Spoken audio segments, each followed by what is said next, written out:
It started. All right, we're in Romans chapter 13, and we've had to break for the COVID-19 period. Some commentators, if you read much commentaries, you'll find that some of them claim that there's an abrupt transition between chapters 12 and 13. I think they're wrong. I think it fits together quite well. To me, Paul ended chapter 12 with a discussion of how to deal with our enemies, and the civil government, which is supposed to be God's instrument of vengeance, had made itself the enemy of God and his people by persecuting God's people. And so Paul deals and gives instruction on how to deal with the civil government, as well as the prior chapter dealing with other people. And so this fits well with the instructions not to avenge yourself in chapter 12, verse 19. And it would, of course, continue the injunction to love, which we should have for the civil rulers. Okay? Other questions? All right. Now, we come to our duties to the civil authorities, and let's look at the text of Romans 13:1. I don't think Jim is in tonight. I think he couldn't make it. Okay, Jim, you're not here, are you? Okay. All right. So, Jerry, you want to take that and read the down to the period after hypotasesto? Okay. Kosa, Stukain, Eskusayas, Hyper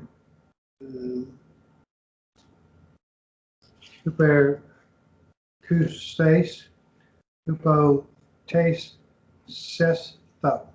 Okay, hypotasesto. Okay. Okay. So, Tasa Suke is what? All or every. All or every what? Soul. Is it Soul. plural? Is it Soul. singular? Soul. Okay. Every soul. Every soul. Now, the word psychology comes from this word. It's a study of souls. Okay? And the psychology came into existence after they decided that God didn't create that we got by evolution about the middle of the 19th century. Okay, began to be taught. Okay, so that's psychology. Okay, so and what here he says, and so every soul what? Two authorities.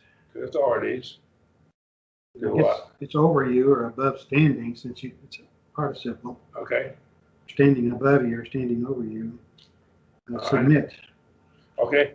Every soul to the authorities over you, standing over you, hooper, okay, having over you, actually, it's hooper and erkomai.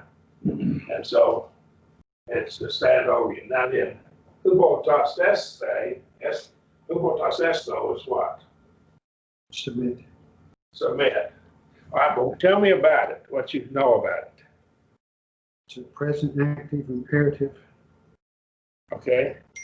And so it's in the active voice. Everyone agree? All right. It's middle passive, isn't it? Okay. Imperative. So here I take it to be, instead of being subjection, I think it's to subject yourselves. That makes as good a sense.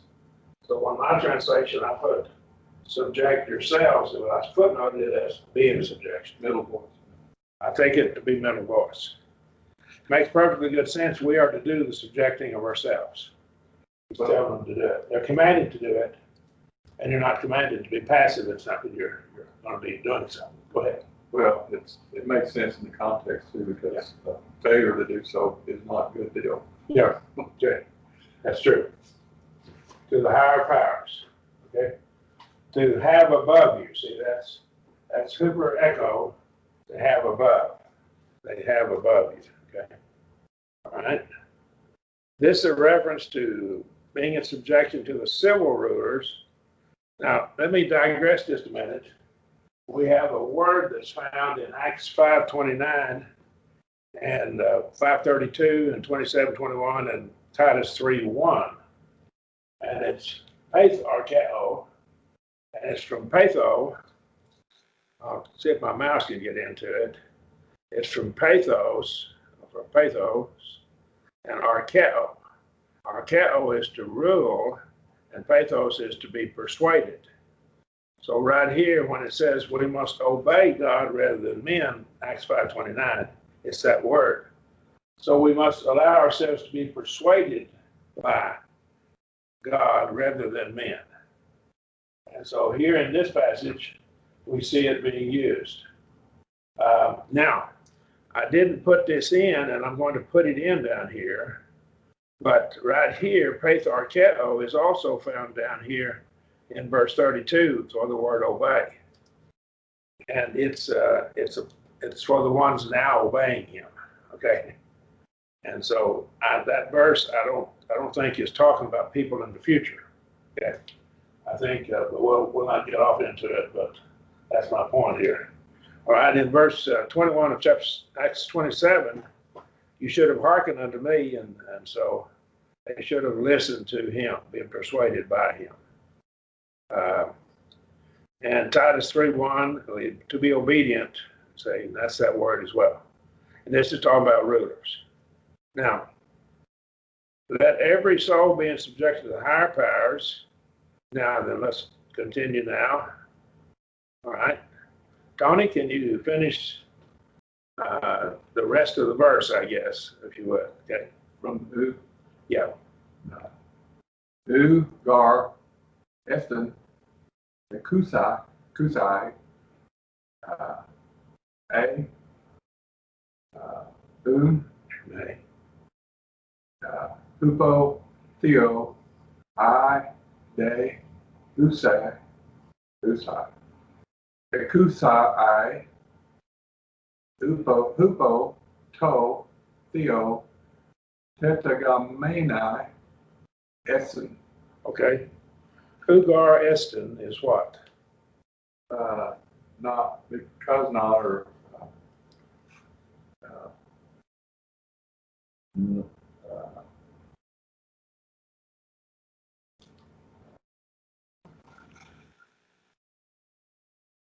Essen.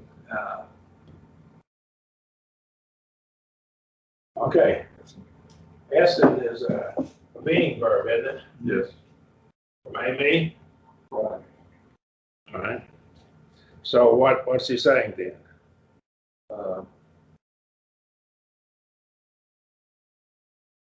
Like there is basically And then U means what? no, There's no what? there's no power. No authority or no power.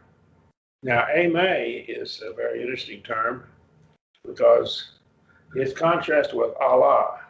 So we'll go down and take a look at it here. Rung, in his book, he says ame has the meaning if not, unless, or except. But Rung has more information on it. He contrasts Allah and ame. And he says that Allah contrasts two things that are in different classes, whereas ame contrasts things that are in the same class, or they tend to be of the original set. Okay, so let's go back and see here. And that's the word translated but. So right here we see. So he says, "For there is no power but of God, if not of God." See, and so the power and God's power are in the same category. See, so not in different sets. So you're contrasting Ame and all day. Allah is let me write it on the screen up here so the people on the internet can see it. So that's what you're talking about, though, the contrast between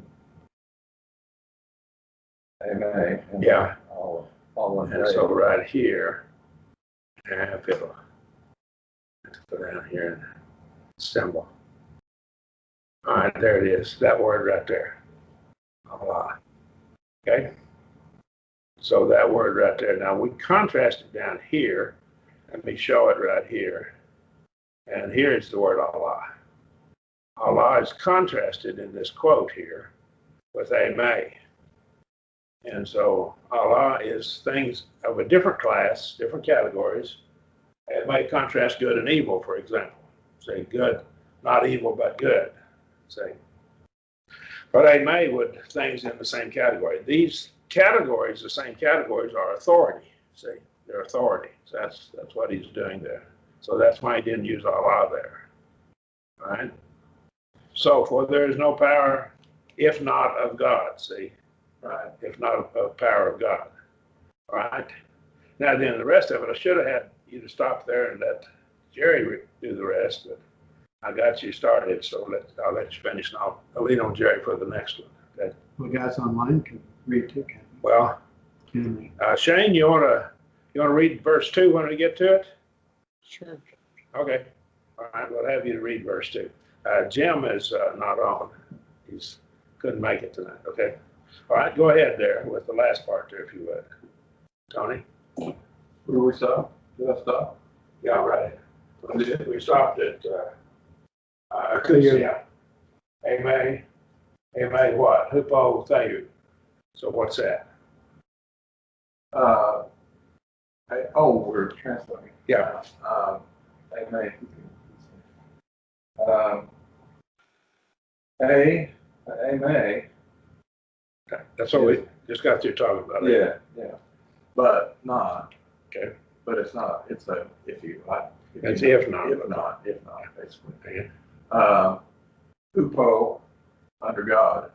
Under God. Now, see, hupo is it's different than dr. Dr with the genitive. This hupo with the ablative case. Now, remember, for Shane, we're 8 case people here in this class, not 5 case, in case you're wondering. Okay. All right. So we're distinguishing genitive and ablative as separate cases. So this would be the original source of it. Okay. So he's the originator of it. All right.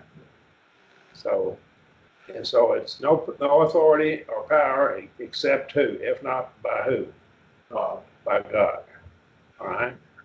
So we come down here and let's look at it right here. Hupo, according to this, with the ablative, is the direct agent, according to Robertson and Davis. Kata and hupo mean downwards, but he discussed them some more. Right? All right. So it's the ablative case, and it's the direct agent. He's the source of it. Let me digress just a minute. In Acts 16, when Lydia, her heart is opened,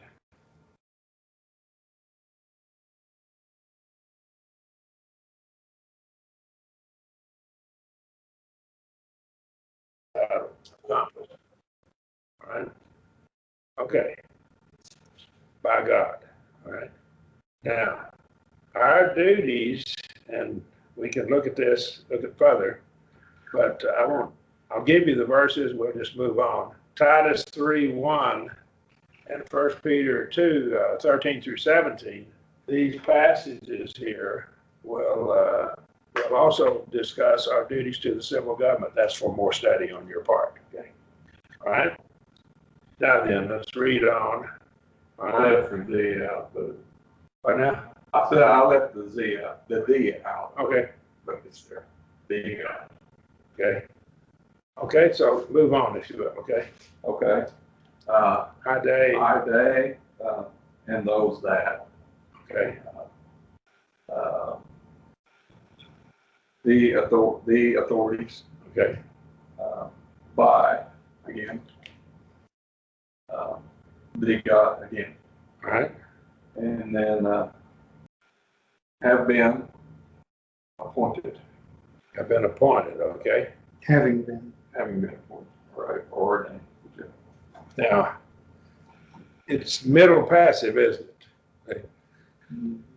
Now, I want you to see the word tasso here, ordained.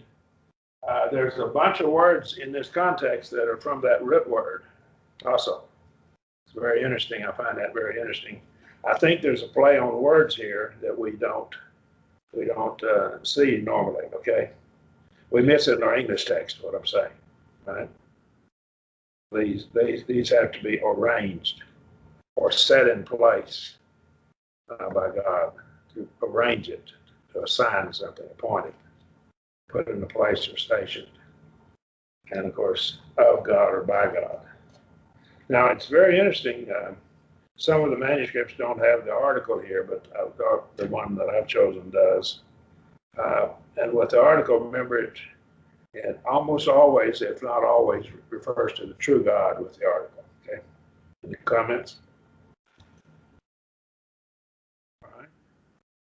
God did not ordain what kind of government we are to have, but he did place limitations on the decisions of that government according to Acts 5:29. And any government that violates his will, I think, will be eventually judged. Okay. Again, we won't get off into the passages, but Acts 5:29 and Acts 17:26. We ought to obey God rather than men. So if the government tells us to do something that's sinful, we can't do it.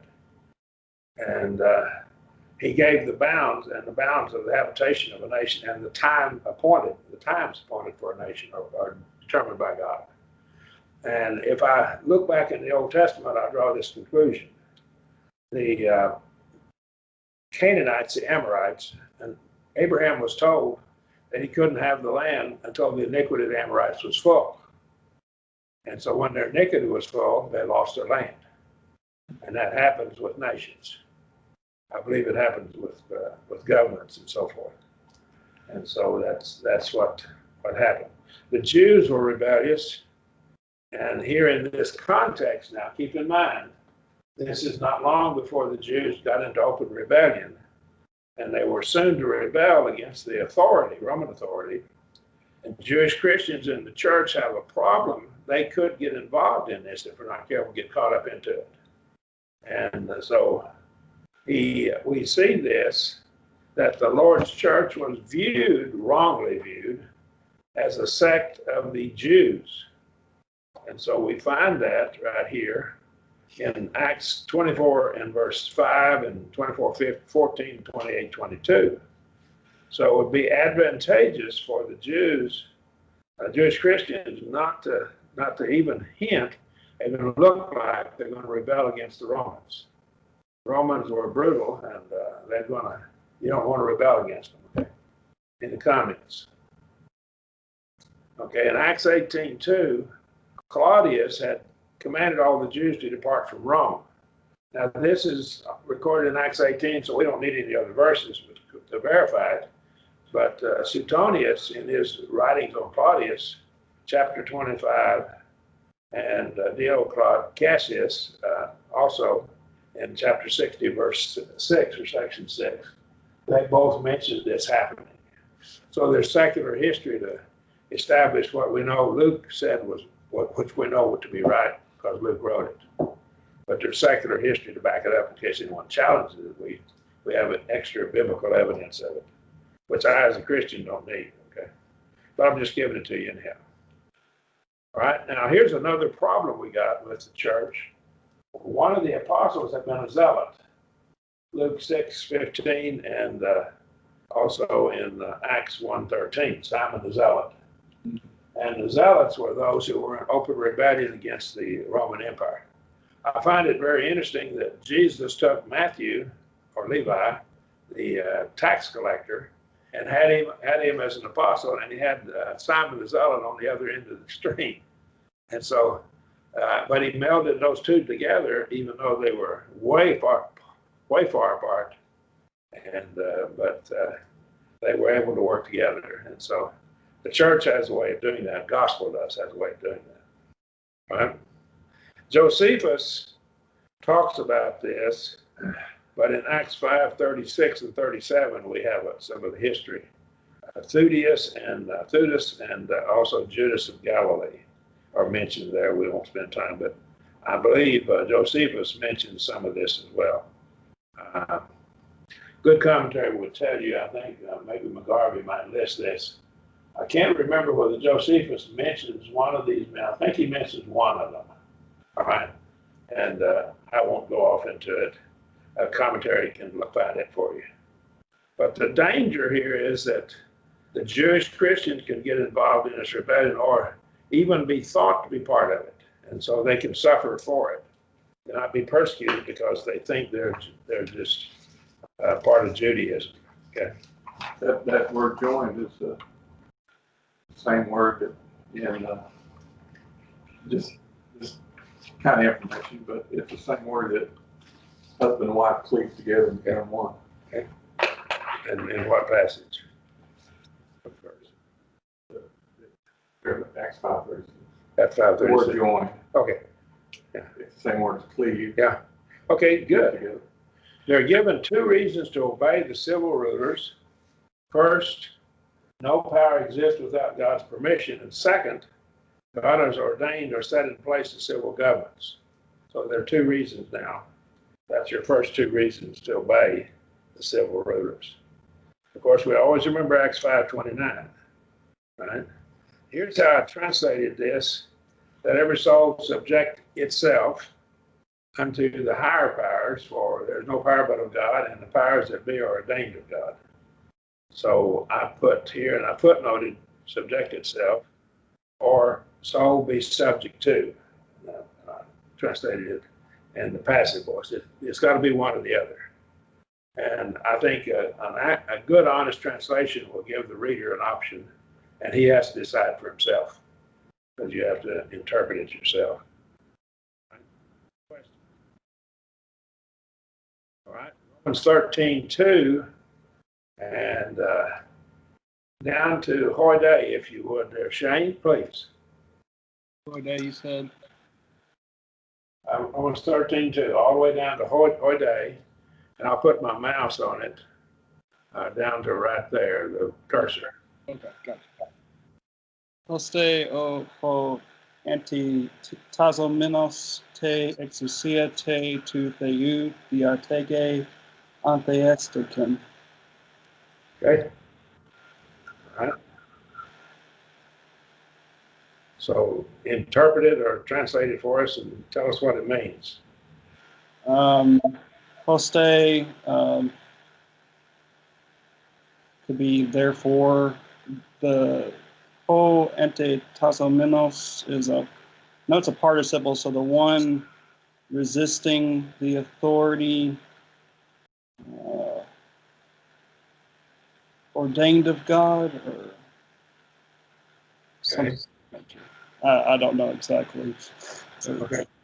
All right. Okay, the authority. Now, notice here we have this second article. What does that do for us? Help us out, somebody.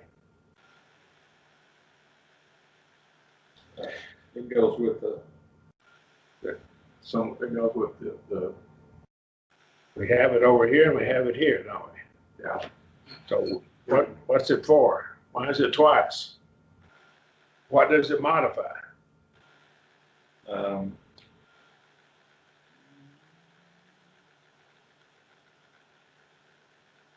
It's an adjective. Remember, it has to modify some noun or other adjective. Okay, but Is it the ordinance?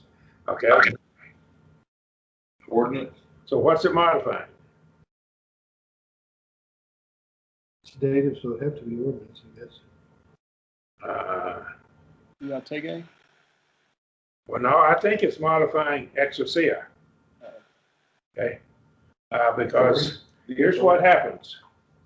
It's the authority and then the, and it's elliptical. Exousia is there again.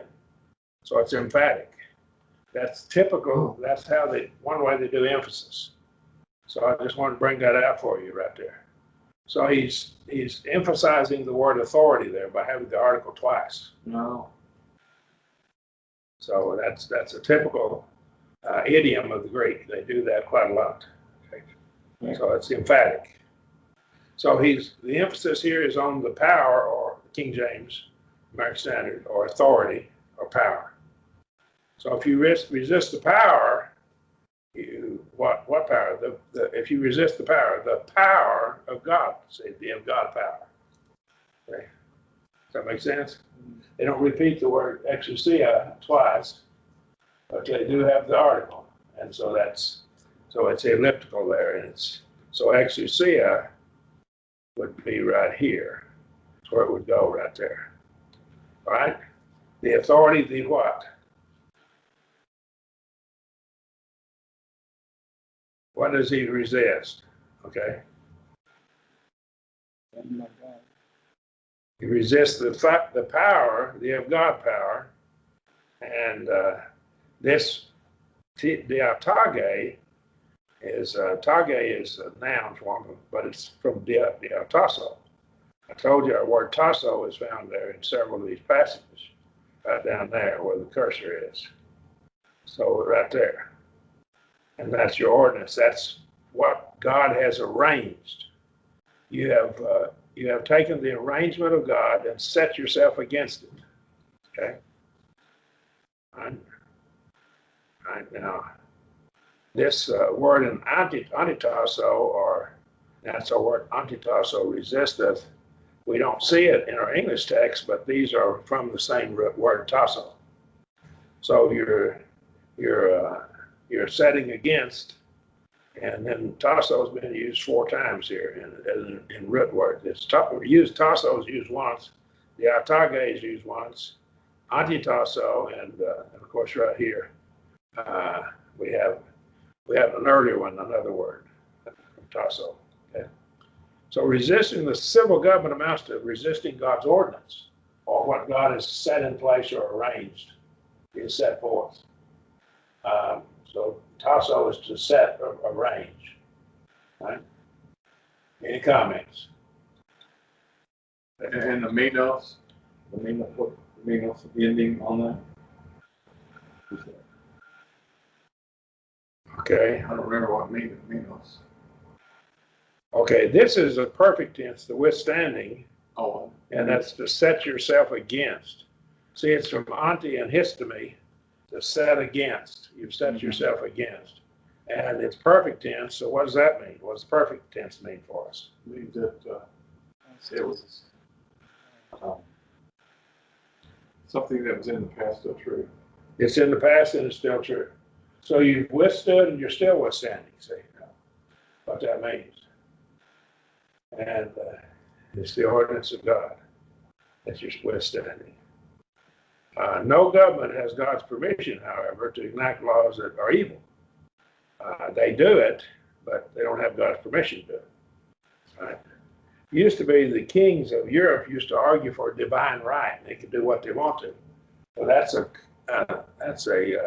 really a twisting of this passage, because the kings only have the right to do what God. If a king would do what the Bible says, he has every right to do that. But he doesn't have any right to make it against the law to serve God or worship God or whatever. And I don't believe they have a right to make it a law that abortion's okay and stuff like that either. So, right? Okay, let's go back. Now then, back to Jerry, if you would. Oide and right on through. Oide, anes stekotes, diatois, prima, le sontai. Okay. And the ones that are resisting to themselves judgment shall take on. Take on. That's from Romano, isn't it? Mm-hmm. Okay. So we have the word withstand back here, the same as resisting, see? All right. The American Standard put resist in both of them. No, King James does. Let me see. Withstanding in the American Standard. Okay. And so we got withstanding in both American Standard, and resisting in the King James. Well, there's no difference in those in effect. So they receive now. This is, of course, it's from Lambano, but it's what tense? Future. Future, but what voice? Middle. It's middle voice. So now what does that tell you? I believe that Within yourself. you're doing it to yourself. You're doing it to yourself. Yeah. Someone said something, I didn't hear it there, but Condemning yourself. doing it to yourself, or you're doing it yourself. Okay, so, And remember now, what two tenses have different forms in middle and passive? What, do you remember? Future is one of them. What else? Future and, The future is built off that stem too, remember? yeah. How about the aorist? Aorist in the future, okay? And so basically, I was trying to figure. both of them have that same form. All the other tenses, the middle and passive, are the same form. It's a contextual problem. But with the future or the aorist, it's not a contextual problem. You can tell the difference, okay?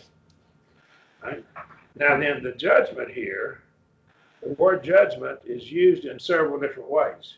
It can be used for the act of judging, or it can be used for the sentence, or even judgment for the trial for the court, or like a judgment seat.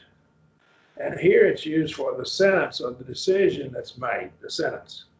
So they're going to receive to themselves a sentence, and who would you say would probably be doing the judging? God, It seems to be God. I think it has to be God. Would everyone agree? Much just flat says that in opposition to the government's a sin. Yep, it's a sin. And you can go ahead and not do something they said if doing it would be a sin according to God's word, or you could not do it if doing it was going to be a sin according to God's word. But all other things, it's a sin not to follow the rules. It brings up a very timely question. The forbidding assembly with church places. Yeah. That's It's a good question. a real dicey question. Yeah, it is. It's a dicey question. Here, the reasoning on that has been that in the Old Testament, they did do quarantine, basically in principle. So quarantine people, and maybe we're quarantining people, but we went back pretty quickly. But we did go a month or so without meeting, and it always bothered me, but because I just wanted to be there with the brethren. Same here. Now, we did it because we didn't want to harm our brother. Right, we did. We didn't know much about it. My thinking was the principle of quarantine under the law of Moses. Yeah. And we were quarantining ourselves. I'm not sure that the government's decision was the best, but we have to deal with what they decided. There's still some places still doing it. Yeah, I know. But anyhow, we still, in this class, we're meeting, but you guys are 5.5 feet apart. You need to move 6 inches further apart. Yeah. Okay. Okay. You put a mask back. All right. The judgment here, it has to be either by the civil rulers or on the day of judgment for violating God's law, or it could possibly be both of those. Okay. All right. I've taken it to the civil rulers here, but it certainly could refer to God. I think it may actually be both. I'm kind of on my position is kind of on the rulers. Yeah. And the reason being is he says earlier in chapter 12, he says, vengeance is mine. And so the vengeance he's handed to someone else, or the vengeance is not yours, it's his, but he's authorizing the civil government to take vengeance for those who do you harm. Yeah, he's going to get down to taxes and other stuff. And Right. that vengeance is going to come through the civil government if you don't pay taxes. So I think he's talking about here, if you resist the government, you're a lawbreaker, basically. Yeah. And you don't, that God will punish you, but he'll do it through the civil. So it's kind of him through them kind of a deal. I just thought the first half of this verse is talking about you're violating God's ordinance if you are in opposition. So therefore, God would be the one making the sentence if you did that. Well, God would be sentencing you through the civil rulers, he could. But I'm not going to get in an argument on this because I know if I break the civil law and sin, I've got another judgment day coming too. I If I don't think get it taken care of. I think it's similar, it's talking about, it's the means. Yeah. It's certainly God's the authority behind it, but it's the means by which he's carrying out this. I think there's a play on words here. Let me go back to these verses. All right. Do this. All right. On the bottom of your screen now, we have hypotasso, and then we have tasso, we have antitasso, and diatage.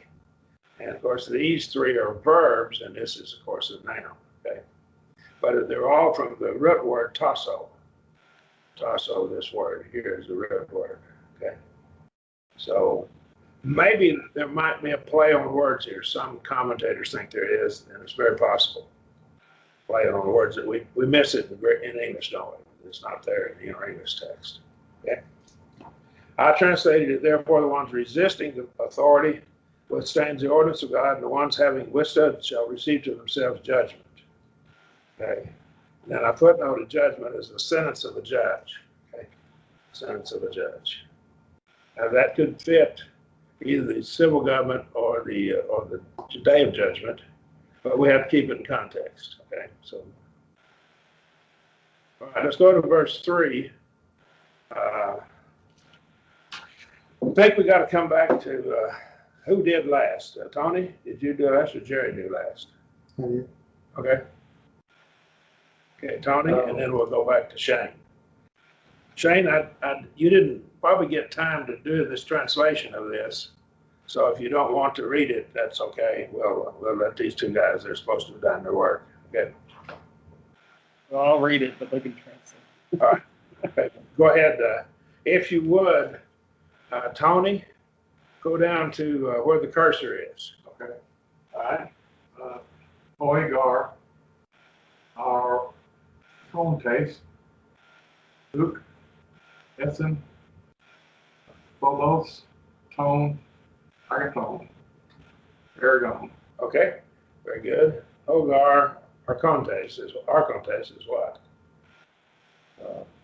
Argontes. Oh, let me find myself here. Argontes is rulers. Rulers or Okay. What part of speech is it? No. What part of speech is it? Other fellas?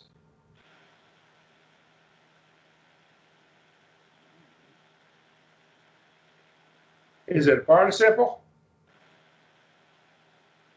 No. Is it a participle? No. It is a participle, but it's strange. It's a participle that has been used so much that it becomes a verb. That was a tricky question. I was kind of tricky with you, okay? Sorry about that.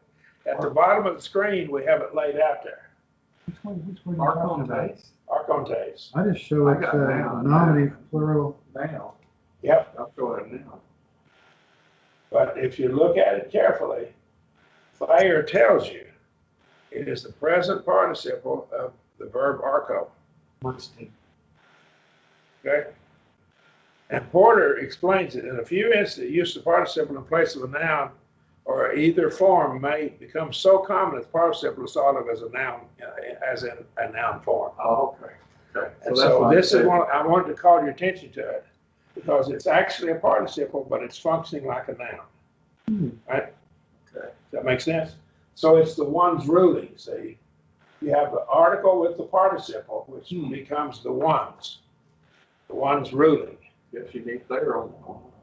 Well, that's one of those things, we pointed it out earlier in the class when we covered it probably one time, and you get if you get 50% of what I teach, you're in pretty good shape. Because most of the time people get about 20% of what they hear, okay? I'm pretty sure I covered that. I think it's in the Greek book as well, okay? But that's all right.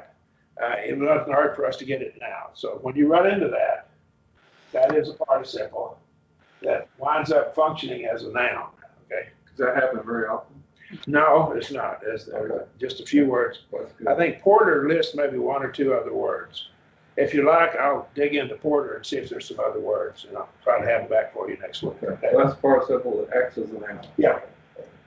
So that's what the Porter tells you. You can get into, you have Robertson's Big Grammar, I think, don't you? Yeah.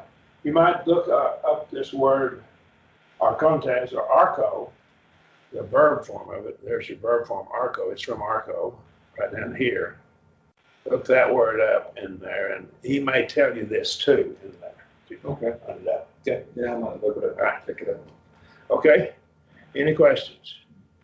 So participle, if it's got an article, it functions like a noun or substantive, which basically is like a noun. So the ruler's what? Essen is what? Essen is what? Good guessing or not? Okay. Rulers or not? Not what? They terror. Or terror. Terror what? Too good. Too that good. And so what case is tone agathon? Tone would be ablative. Or it could be Tone. ablative or, remember the two cases have the same form, ablative and what? Genitive. So it's probably genitive, but it might be ablative, okay? Okay. I would take it probably as genitive, okay? So it's not of terror, of fear, see, something to be afraid of. Mm-hmm. The good of the good what? They're gone, Good word, good ordinances. okay? Ordinance. Of the good work, Word. or ergon. Now, ergon, and with Omicron instead of omega is a nominative singular form. This is genitive plural. We get the word ergo into a lot of English words. I think ergo is also a Latin word, okay? Ergo. But right here, this is the word for work. Ergometric tools fit your hand, and they fit whatever you're using them for, Mm-hmm. right? And they fit in there, and they're easier to use. The fellow that thought of making ergometric tools probably is rich, okay? I would think he made some money. Yeah. And that's okay. And we like our tools to be handy in our hands. Okay, so essen is, of course, what word? Or being, to be. It's a being verb, okay?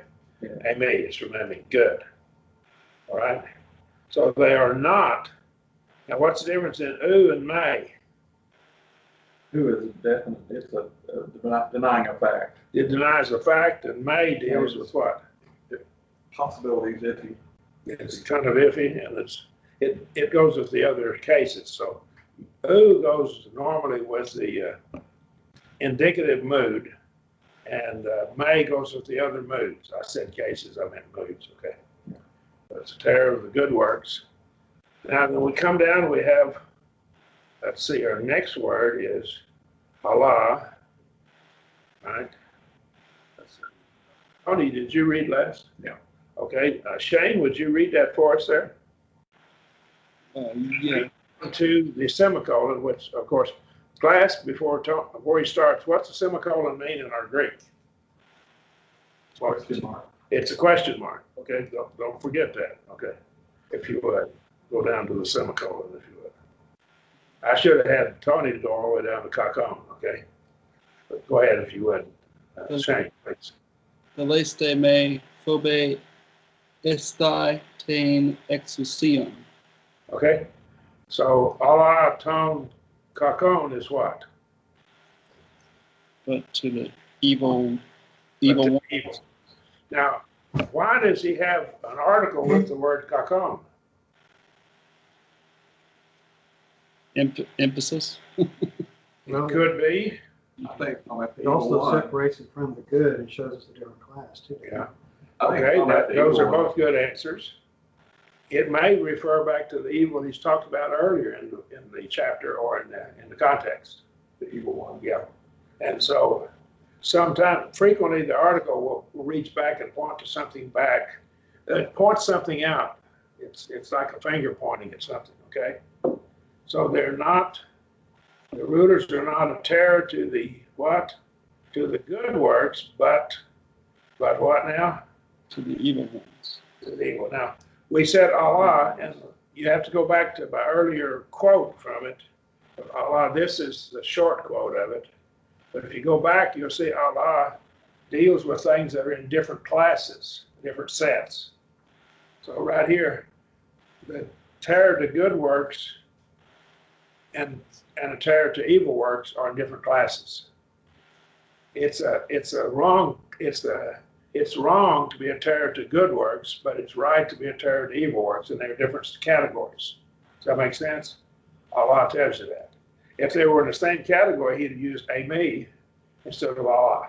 So you think it's referring, as I, maybe you're not on the same page as me, but I think it's referring back to chapter 12, the ones who Yes. harmed you or did evil to you. Yeah. Any type of evil, and that could be the ones that harmed them earlier back. But what he's saying here is he's contrasting these two sets: good works, evil works. The government is not to be a terror to the good, but on the other hand, in a different category, they are to be a terror to evil. And the evil probably refers back to something earlier, because the article frequently does that. Okay, that makes sense, what I'm saying? All right. You notice my textual apparatus that I put in the bottom. And I will point out, digress just a moment. In the Eastern Europe, after the Russians opened up, the Soviet Union opened up, and they found a lot of the monasteries in Eastern Orthodox churches that have thousands of Greek manuscripts of the Bible, the New Testament, thousands of them, and they haven't gotten into them. Won't it be interesting if all of those are like the majority text? Oh, that's in addition to the 5,000 we currently have. Yeah. You notice in the textual apparatus, the majority text is listed like it's one manuscript. And that's not even honest, okay? All right, let me go on. I had to vent myself on that. Okay. Okay, Romans 13:3. King James and American Standard are about the same. My understanding is the rules of the translation was they couldn't change the wording of the King James without a 2/3 vote of the committee. So if it's changed, there was a 2/3 vote more, 2/3 or more voted to change it. If it's 50% or more, but not 2/3, they footnoted it. That's how my understanding. Okay, and that's subject to being disproven, and I'm wrong from time to time. And Jerry can tell you that. He's been around me for a while. Okay. Is there? But when you're wrong, just admit it. Okay. Is there some documentation? Yes. There's a book that has the rules of their translation. You can find it somewhere. The rules for translation. Rules for translation. Yeah, I think one of our members has the book. I think I've read it. Okay. And I know I've read the book. I think I've read his book, is what I'm thinking. That'd be interesting to have. John Bella, you probably may know John. I think he has that book. All right. Remember this, you fellows that are preaching. The brethren are the best bookkeepers in the world, so be careful about loading your books to brethren. Okay. All right, let's go into this. And right here, I think this comma right here would be a good place to stop. And if you would, all right, Jerry, please. We read that. We read it, we just haven't translated. Okay. Yeah, we read it. Okay. So go ahead. We read down to the question mark. Down to the question mark. Yeah. All right, where's back to there? Yeah. All right, so we didn't translate it, right? No, Yeah, we haven't done that part yet. Okay, Allah. We did Allah, Tom, But then we stopped. that's where we should have stopped earlier, because that's your period after that. Okay, say lace, they may obase that, says that. So base that. Tain exercia. Okay, so what do we have? The lace is what?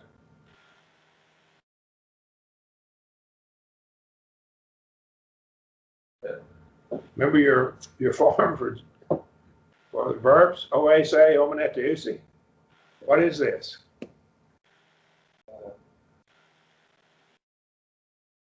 Do you desire? All Do right. you Right. desire? So you desire, but the day is what? Tell me what day is. Tell me something about it here. Day. Day is like, One thing that's kind of unique. You don't have it in English. Like it. What's its position? postpositive. Post-positive. We don't have words like that in English, but they do in Greek. So it doesn't go at the beginning of the sentence. So it's got to follow at least one word. Sometimes they follow as many as 7 words. Okay? Usually 1 or 2 words. So theles is what? The will or deciding. All right, you will, okay. All right. You will what? Well, since it's a question, I put is it your will All right, to make it a question later. all right. All right. Is it your will? Do you will to what? May phobesa. Phobesa. Not to be afraid. To be afraid, not to fear. Now, why does he use may here? Because you might fear. You might. So it's kind of iffy. Yeah. But because the infinitives are that way, they don't usually take oo as their to modify them. Almost never do you get oo. May is the normal negative for an infinitive. Okay, this of course is infinitive. Right. That's kind of important. Kind of remember that.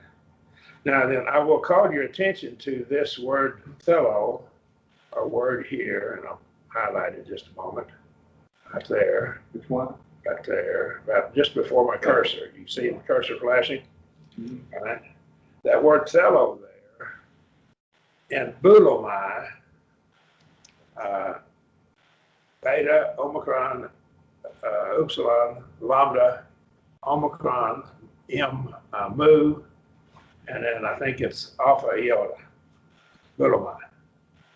Boulomai, there's subtle differences. Both of them are will, the will of the person. One is the inclined will, what you're inclined to do, you're fond of doing, and the other one is what you've thought out. You figured out it's the best thing to do. Okay. Any questions? So you need to kind of look at those in the notes that I've given you, fellas. Those 2 words are contrasted. Okay. All right. Let us have no power. All right. You would have no fear if you're not wanting to fear. Now then again, this infinitive is middle passive, isn't it?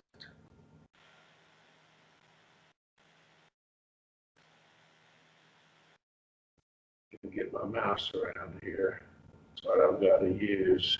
Under the word MID for middle, because that's my interpretation. Okay. And so it's either middle, so I've interpreted it as middle, so I underlined it. So that's how you can tell how to interpret it. I said probably middle voice. You're causing yourself to fear, okay? You don't want to cause yourself to have fear of the power. What do? All right, let's go down to the next page. All right, so let's see. Red last. Jones G, 5399. Sorry. I think it's my turn. Yeah. To agathon, poie, kai, es case, epinon, ex, ates. Exastes. Okay. And this toe agathon is what? Agathon is what? The good, Okay. Now again, notice it has the article. Not just any good. And it probably refers back to the something good in the context. Okay. being in subjection to the Yeah. authorities. Yeah. So you need to look for what's in the context to see what he's talking about there. Poie is what, of course? Act or perform Okay. So, or practice. all right. So And our word poet comes from the noun form of this word, doesn't it? Poet. He does what? He makes a poem. So it's to make or do something. See? All right. So the good practice and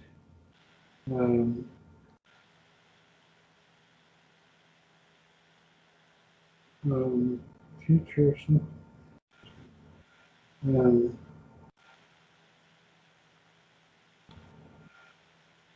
put you shall, but it doesn't look right. Okay. That's future, isn't it? Of echo. Yeah, you shall praise from it, but I don't know where is it receive praise. Oh, I have praise from it. You shall have praise. I finally can read my writing a little bit. All right. Now, this is probably what's called a gnomic future. Now, gnomic is kind of something that's a timeless truth, say, or it's an axiom, something that's evident, self-evident. And so First Barker defines it for us. So this is probably a gnomic future. Several of the commentaries interpret it as gnomic future. You shall have praise. It's a timeless truth. It's a self-evident matter. And so if you do good, it's evidence you're going to have praise. Where are you going to have praise from? Probably from both the civil and God both. Okay, it's from, and it's really not a good translation. Out of. It's out of the same. And the difference, of course, is this: if you draw a circle, the word "from" comes from the edge of the circle and goes away from it. And if you draw a circle to depict, that's a biapo. And ek would be from inside the circle to go outside of it. Our word exit comes from this, basically this root. Ectos is out of, and ek is out of. Okay. So the previous question was really rhetorical, and then this is what you should be doing Yep. instead. Now, if it's praise from the civil authority, that's a possibility, but if it's from God, that's a surety. Yeah. I think the same, though, refers back to the civil rulers. But, okay, Well, the reason why I say that is because it's feminine gender in this context. yeah, So- echo saying, isn't that like it's possible or probable, or may have? Is that kind of, in that kind of idea? What? I'm sorry. Okay. Echo saying, isn't that word thou shalt have, it's not a surety, it's a possibility. Is that correct? Is that the meaning of the word? From echo, Echo excise, saying,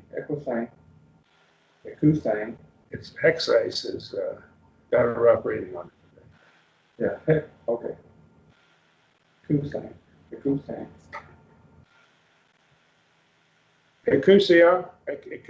It's from Acusia, yeah. and that's feminine, see? Yeah, it doesn't mean you have the power or ability. Fear the authority. You don't need to fear the authority if you do good. That's a general rule. There are exceptions to it. Now, that's where you get into trouble when you interpret the book of Proverbs. The book of Proverbs expresses general rules. Yeah. And it's generally true, but there will be exceptions. Right. Bring your child up the way she goes. Yeah. So on. Generally, that's true. Notice some rascals. You'll have praise. Y'all have to watch the clock for me because I It can't watch actually it. is. It's what? It's actually telling you. It's time to quit? Right. Let's see if we can finish this verse and then we'll call a halt to it, okay? Be aware this is a gnomic truth, a general principle that is generally true. And what we have here is some governments don't punish the evil, they punish the good. Yeah, that's why I'm thinking it's maybe not particularly God is talking about, rather than the civil government. That's where I was headed with that. Okay. We only got 3 verses, but sometimes we get more, sometimes we get less. All right. we'll start with verse 4 next week. And are there questions before we sign off? We should get to rolling better. It just took a while to get back in the groove. Yeah, I've forgotten a lot of the Greek. Since All right. long break. Well, you know, I'll, you look at it, but. I'll see everybody next week. For you fellas that are in the other classes, Monday night, we'll be hot and heavy and at it again. Okay, getting after it. Like a duck on the June bugs.